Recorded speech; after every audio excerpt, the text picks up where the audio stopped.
दिव्यातील 11 स्वयंअर्थसहाय्यित शाळांचे तब्बल 4 कोटी रुपये सरकारने लटकवल्याचा धक्कादायक प्रकार समोर आला आहे। गेल्या 9 वर्षापासून शासनाच्या संबंधित विभागाने थकवल्यानं शाळा संचालकांनी नाराजी व्यक्त करत आरटी अंतर्गत येणाऱ्या 250 विद्यार्थ्यांना प्रवेश नाकारला आहे। सरकारने थकीत पैसे एकरकमी दिले तरच विद्यार्थ्यांना प्रवेश देऊ असा आडमुठेपणा शाळा संचालकांकडून केल्यामुळे विद्यार्थ्यांचे शैक्षणिक वर्ष धोक्यात आले।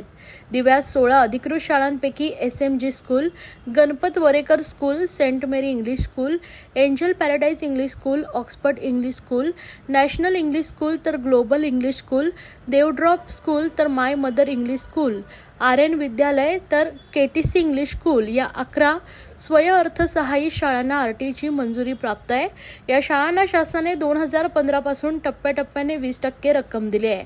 मात्र 9 वर्षापासून 80% रक्कम थकीत रकमेचा आकडा 4,56,41,360 वर येऊन पोहोचला आहे। एवढी मोठी रक्कम थकीत असल्यामुळे RT अंतर्गत प्रवेश घेणाऱ्या विद्यार्थ्यांना गणवेश, पुस्तके, फी व इतर सुविधा पुरवणं कठीण झाल्यानं शाळा संचालकांनी टोकाची भूमिका घेतली आहे। दिव्यात बेकायदा शाळांचं पीक फोफावलं असून यंदाच्या वर्षी बेकायदा शाळांचा आकडा 63 वर पोहोचलाय, तर महापालिका अधिकारी आर्थिक व्यवहारामुळे शाळांकडे दुर्लक्ष करत असल्याचा आरोप शाळा संचालकांकडून करण्यात आला आहे। तर RTची 80% रक्कम थकीत असल्याने संतप्त शाळा संचालकांच्या मेस्टा संघांच्या वतीनं पालिका मुख्यालयासमोर आंदोलन पार पडलं। यावेळी शिष्टमंडळाने पालिका उपायुक्त सचिन पवार यांची भेट घेऊन निवेदन दिलंय। आज अनधिकृत शाळेत ते एवढं फुटलं आहे की मागच्या वर्षी दिव्यामध्ये ज्या 41-42 शाळा होत्या, या वर्षी 21 शाळा अजून त्याच्यात ॲड झाल्या आणि 61 शाळा झालेल्या आहेत। आम्ही मेस्टा संघटनेमार्फत वारंवार शासनाला कळवतो की तुम्ही ज्या या चुकीच्या गोष्टी चालल्या त्या लवकरात लवकर बंद करा, किंवा आम्ही झेडपीला दिलेलं आहे निवेदन, तसंच आम्ही DYDला पुण्यापर्यंत आम्ही सर्व मांढरे साहेबांपर्यंत हे दिलेलं आहे। पण शिक्षक विभाग याच्यामध्ये काही सुधारणा करण्याच्या हेतू घेत नाही स्वतःहून।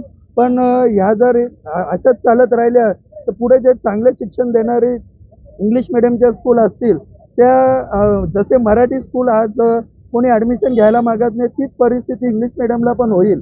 त्याच्यामुळे लवकरात लवकर शासनाने या गोष्टीकडे लक्ष देऊन त्या लवकरात लवकर बंद करण्यात याव्या, आणि विशेष म्हणजे त्याच्यातल्या खरोखर ज्या शाळा लिगल होण्याच्या याच्यात असतील तर त्यांना लिगली पण करावं। असं आमचं काही म्हणणं नाही की त्यांना परमिशन आहे म्हणून बंद करा, पण ज्या छोट्या छोट्या गाड्यामध्ये ज्या शाळा खोललेल्या आहेत तर शासनाने त्वरित लवकरात लवकर त्याच्यावर कारवाई करून गुन्हे दाखल करण्यात यावे, ही माझी आव्हान असेल। मेस्टा या संघटनेच्या वतीनं गेल्या 3-4 वर्षापासून आम्ही दिव्यातील अनधिकृत शाळांबद्दल पाठपुरावा करत आहे। जवळपास मागच्या वर्षी दिव्यामध्ये अनधिकृत शाळांची संख्या 41-42 पर्यंत होती आणि आज जवळपास ती वाढून ही 63 पर्यंत गेलेली आहे। आज मागे शासनानं ह्या शाळांवरती ज्या अनधिकृत शाळा आहेत त्या शाळांवरती कारवाईचा बडगा उगारला होता, पण तरी देखील ही संख्या वाढते याचं कारण आम्हाला अजूनपर्यंत काही स्पष्ट समजलेलं नाही। आज दिव्यामध्ये ज्या काही अनुदानित शासकीय शाळा आहेत, स्वयंअर्थसहाय्यित शाळा आहेत, मान्यताप्राप्त शाळा आहेत, खरोखरच ते दर्जेदार शिक्षण देण्याचं काम करत आहेत। अशा अनधिकृत शाळा ज्या की एखाद्या गाळ्यामध्ये भरत आहेत, शाळेमध्ये भरत आहेत, तिथे कुठल्याही प्रकारचं शैक्षणिक जे काही म्हणतात ना की सुविधा नाही आहेत, अशा शाळा शासनानं त्वरित बंद कराव्यात आणि विद्यार्थ्यांवरती होणारा जो काही अन्याय आहे तो थांबवावा।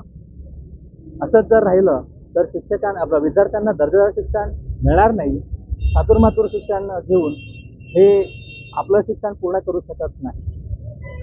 म्हणून माझी शासनाला मेस्टा या संघटनेच्या वतीनं विनंती आहे की आपण ज्या शाळा लिगली होण्याच्या मार्गावर असतील ना त्यांना लिगली करा, पण ज्या शाळा चाळीमध्ये असतील, गाळ्यांमध्ये भरलेले असतील त्या त्वरित बंद करण्याचे आदेश द्या आणि विद्यार्थ्यांचं जे होणारं शैक्षणिक नुकसान आहे ते थांबवण्यास मदत करा। अनधिकृत शाळांचं आता हे आपलं लोकशाही राज्य आहे, त्याच्यामुळे प्रत्येकाला आपलं मत मांडण्याचा अधिकार आहे। तर त्यांनी त्यांचं आंदोलन केलं हे त्यांचे वैयक्तिक विषय असेल तो, पण आम्ही आमच्या परीने आमची बाजू मांडतो, ते त्यांच्या परीने त्यांची बाजू मांडतायत। जर समजा त्यांच्याकडे अनधिकृत शाळांकडे जर काही पेपर्स असतील लिगली होण्याच्या मार्गावरती तर शासनाने त्यांना मान्यता द्यावी, आम्हाला त्याचा अजिबात विरोध नाही आहे। पण जे नॉर्म्स आमच्यासाठी शासन अपेक्षित करतं तसेच नॉर्म्स इतर शाळांना देखील त्यांनी लावावेत आणि तसंच दर्जेदार शिक्षण त्यांच्याकडनंही देण्याचा प्रयत्न करावा. त्याला आम्हाला विरोध कुठे आहे? आम्हाला विरोध आहे की ज्या शाळा लिगली नाही आहेत पण ज्या शैक्षणिक सुविधा विद्यार्थ्यांना देत नाही, विद्यार्थ्यांचं नुकसान करतायत, त्या शाळांच्या विरोधात आमचं आंदोलन आहे.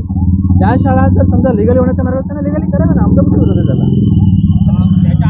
शासन आणि शासकीय अधिकारी हे कारवाईच्या मार्गाने ते कागदोपत्री कारवाई दाखवत आहेत, पण वास्तविकता त्या शाळा बंद झालेल्या नाहीत. आज देखील आपण दिव्यामध्ये आलात तर तुम्हाला त्या शाळा, त्या बंद केलेल्या शाळा चालू असलेल्या आपल्याला दिसतात. त्याच्यावरती शासनानं कारवाई करावी.